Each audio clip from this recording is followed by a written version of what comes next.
Hello and welcome to our presentation. This is KA Environmental Consultants, and we develop engineering solutions for water-related issues. This presentation is going to focus specifically on drainage systems.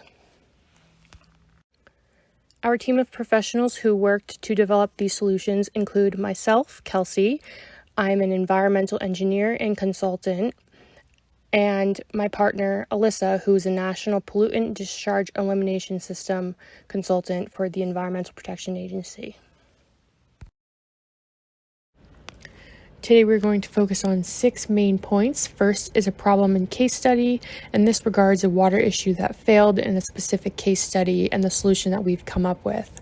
But this solution can be used for other situations, and this solution could be used across the world. Second will be technical innovation, and again, this is the newly engineered solution to water runoff systems.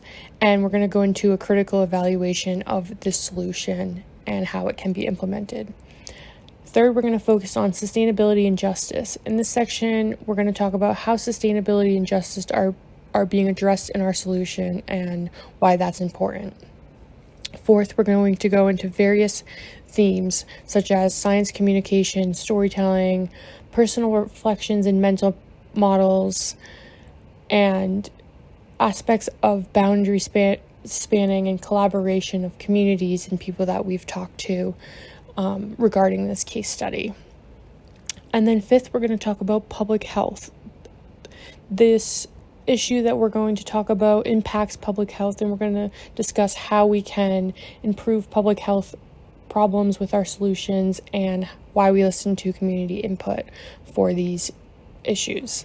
And finally, we're going to talk about partners and the experiences and perspectives from partners that are working cross-disciplinary with us. The specific case study we are focusing on is the Bologna wetlands, which are located in California. The Bologna wetlands are the only remaining coastal wetlands in Los Angeles County, and it's one of the most important habitats for endangered and rare species in Southern California. These wetlands have the potential to be the most precious wildlife area in all of Los Angeles. The problem is that the ecosystem is very degraded and it's getting worse. Much of the reserve is dried out and full of non-native weeds. As you can see in this picture, the Bologna wetlands lead to the ocean. The main issue we are focusing on is coastal runoff. Coastal runoff that occurs in the Bologna wetlands causes pollution and contamination carried by stormwater as it flows through the highly developed watershed. Approximately 5% of California's original wetlands remain. According to a case study done by Integrated Science, Los Angeles County has lost over 98% of its wetlands. The only remaining coastal wetlands in Los Angeles County are the Bologna wetlands. So where is this coastal runoff coming from? The contamination is carried by stormwater as it flows through the watershed, and we'll get into that in some more detail in the following slides. The current issue with the Bologna wetlands revolves around urbanization. It is preventing water from infiltrating into the ground due to unpermeable surfaces being added to the landscape. As a result, this runoff is channeled into the Bologna wetlands through these drainage systems, causing increased volume and velocity of water. As of current, the existing solution requires drastic improvements in the quality of the runoff entering the bay.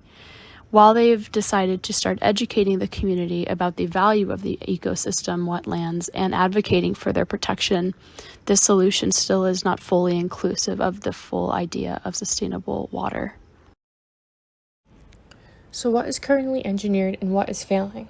Well, across the United States and most of the country, our water drainage systems are failing because they are failing to address pollution issues. They are still allowing pollutants to get into water bodies and into the ocean. On the image on the left, you can see how water runoff works. So it runs off from many things such as homes, gutters, lawn, fertilizers, and then street runoff. And in this runoff, you can see the things that it collects from the image on the right. It collects sediment, trash and lawn debris, bacteria, oils, nutrients, and various components of trash. All of this runs off into stormwater and ends up in local streams, creeks, rivers, bays, and the ocean.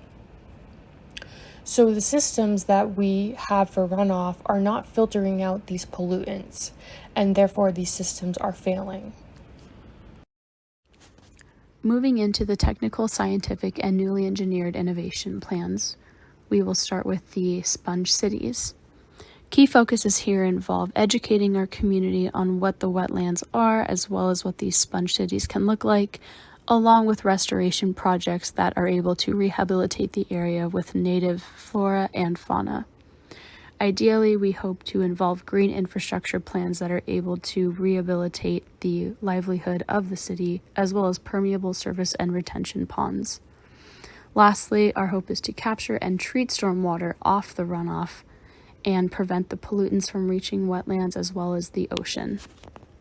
These will contrast with the existing non-permeable landscapes that have been in this built environment.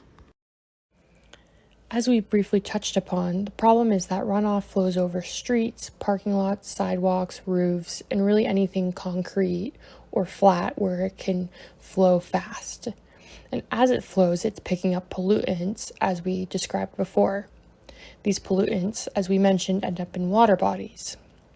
So by studying these problems, we've developed a solution. Due to the fact that the pollutant flows over dense surfaces, there's nothing to filter out the pollutants. So we need something to filter it and to slow it down. We have developed a drainage system that is surrounded by green infrastructure, such as grass or plants or any sort of greenery, so that whenever the pollutant reaches the drain, it must go through surrounding grass, which slows down the flow of water, and it retains the pollutants. Whatever is not caught by the greenery is then caught inside the drain by a filter that we've applied in the drainage pipes. The filters are changed out every 5 years in order to ensure pollutants are always being caught. It's a very cost-effective solution, and the filter is made with entirely sustainable materials. For existing infrastructure, these filters can be added to existing drainages, and then greenery can just be added to around the existing drains. For new infrastructure, this could be developed moving forward. Moving into the action plan for water pollution prevention in the lens of sustainability and justice, we will be looking at ecosystem restoration, green infrastructure, and climate resilience in the lens of sustainability.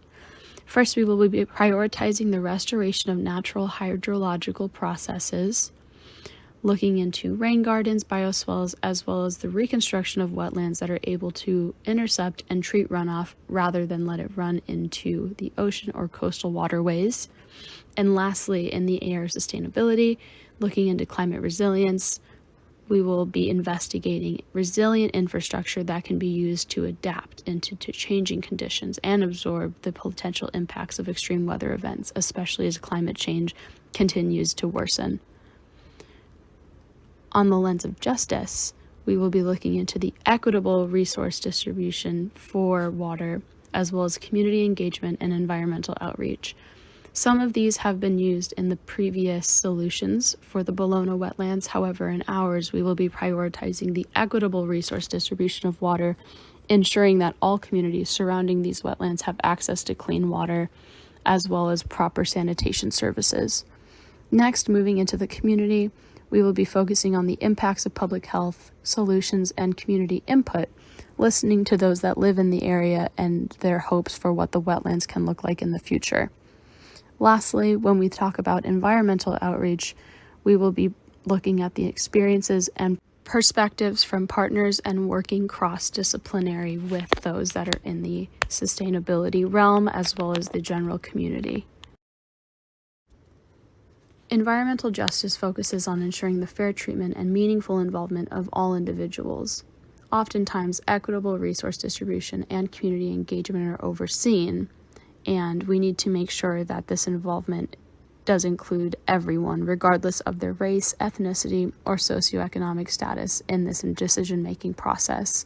Additionally, it is crucial to address the concerns in the context of Bologna wetlands through the lens of justice to avoid exacerbating existing disparities and ensuring equal access to the benefits of a restored ecosystem.